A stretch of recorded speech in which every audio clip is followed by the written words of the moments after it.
Здравствуйте, дорогие друзья! Я Алекс. Добро пожаловать на наш подкаст. Елена взяла отгул, поэтому сегодня в студии я один. Где бы вы сейчас ни находились, возможно, вы пьете утренний кофе, гуляете в парке, едете на работу или слушаете это перед сном. Спасибо, что проводите это тихое и спокойное время вместе со мной. Сегодня у нас очень важная, глубокая и, пожалуй, немного личная тема. Мы поговорим о том, что беспокоит практически каждого человека, который учит русский язык. О том, почему мы так часто боимся говорить, почему постоянно ждем идеального момента, идеальной грамматики, идеального произношения. И как, наконец, разрешить себе звучать уверенно, даже если ваш русский пока далек от идеала. Знаете, за годы практики общения с людьми, изучающими языки, я заметил одну интересную вещь.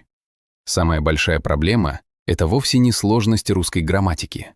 Ни падежи, ни глаголы движения и ни трудные звуки вроде «ы» или «р». Самое главное препятствие находится у нас в голове. Это постоянный тихий страх показаться глупым, сделать ошибку или прозвучать неловко. Особенно часто с этим сталкиваются интроверты, глубокие думающие люди, аналитики и перфекционисты. По своей природе такие люди привыкли сначала долго обдумывать мысль, строить идеальное предложение, проверять все окончания и только потом произносить его вслух. Но разговорная речь — это не письменный экзамен. Это живой, быстрый и очень динамичный процесс. Когда вы пытаетесь контролировать каждое слово, разговор превращается в тяжелое выступление на сцене. Легкое общение исчезает, остается только выматывающее напряжение, где вы сами выступаете в роли самого строгого судьи. Вы ловите себя на мыслях: а правильно ли я сказал падеж? А то ли ударение я поставил? Не прозвучал ли я странно? И пока вы анализируете свою последнюю фразу, собеседник уже давно ушел вперед, а вы остаетесь с чувством усталости и разочарования. Но давайте на минутку остановимся и посмотрим на реальную жизнь. Знаете, в чем заключается главный секрет? В реальной жизни идеального языка просто не существует. Даже носители русского языка ежедневно делают ошибки. Они делают паузы, заминаются, говорят невнятно, забывают нужные слова, перестраивают предложения на ходу. И говорят фразу «Ой, подожди, о чем это я?». Живой русский язык спонтанный, эмоциональный и очень неидеальный. Никто в кафе, на улице или на работе не ждет от вас академической речи или уровня диктора радио. Когда вы говорите с человеком, он ищет не идеальную грамматику, он ищет контакт. Он хочет понять вашу мысль, вашу эмоцию, ваши отношения. Смысл общения — это всегда связь между людьми, а не демонстрация безупречного знания правил. Я часто вспоминаю истории учеников, которые рассказывали о своем первом прорыве в языке. И знаете, что самое интересное?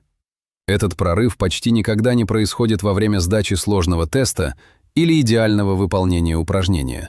Один мой знакомый рассказывал, как долго он боялся говорить по-русски в магазинах. Каждый раз перед кассой он мысленно повторял фразы, переживал и нервничал. Но однажды вечером после тяжелого рабочего дня он стоял в очереди абсолютно уставший. Кассир что-то пошутила. В другое время он бы испугался. Юмор на чужом языке — это всегда сложно. Но в этот раз он просто улыбнулся. И сразу, абсолютно естественно, ответил ей короткой фразой, без предварительного перевода в голове, без проверки грамматики. Разговор длился всего несколько секунд, но эмоционально это была огромная победа. К сожалению, многие изучающие русский язык абсолютно игнорируют свои маленькие победы. Они фокусируются только на том, чего они все еще не умеют. Полгода назад они боялись даже поздороваться по-русски, а сегодня уже могут поддержать простой разговор. Но вместо того, чтобы похвалить себя, они ругают себя за ошибку в предложенном падеже. Попробуйте изменить свой взгляд на эти вещи. Уверенность не появляется тогда, когда вы перестаете делать ошибки. Настоящая, спокойная уверенность приходит тогда, когда вы разрешаете себе делать ошибки и понимаете, что в этом нет ничего страшного. Уверенность — это спокойная позиция. Да, мой русский пока не идеален, я все еще учусь, и это абсолютно нормально. Попробуйте использовать в разговорной речи простые, теплые и естественные фразы. Они помогают снять напряжение и вам, и вашему собеседнику. Например, «Я вас понял», «Это имеет смысл», «Мне кажется» или «Я все еще учу русский, дайте мне пару секунд». Подобные фразы делают общение живым и честным. Я хочу, чтобы вы запомнили одну простую истину. Язык — это инструмент для жизни, а не тест, который нужно сдать на высший балл. Со временем вы заметите, как сквозь русский язык начнет проявляться ваша настоящая личность. Вы начнете шутить, рассказывать истории с эмоциями, использовать сарказм и смеяться от души. В этот момент русский язык перестанет быть для вас иностранным языком из учебника. Он станет еще частью вашего собственного голоса. Дайте себе время. Не сравнивайте свой сегодняшний результат с чужим идеальным фасадом. Хвалите себя за каждый небольшой шаг, за каждый короткий разговор, за каждое новое понятое слово. Прогресс строится не через перфекционизм, а через регулярность, смелость и спокойное отношение к своим промахам. Двигайтесь вперед шаг за шагом. Один разговор за раз. Одна маленькая победа за раз. У вас все обязательно получится. Спасибо, что были сегодня со мной.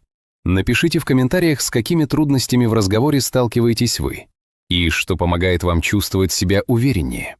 В следующем видео мы разберем, что нужно делать, если вы потеряли банковскую карточку. Учитесь с удовольствием, берегите себя и до скорой встречи!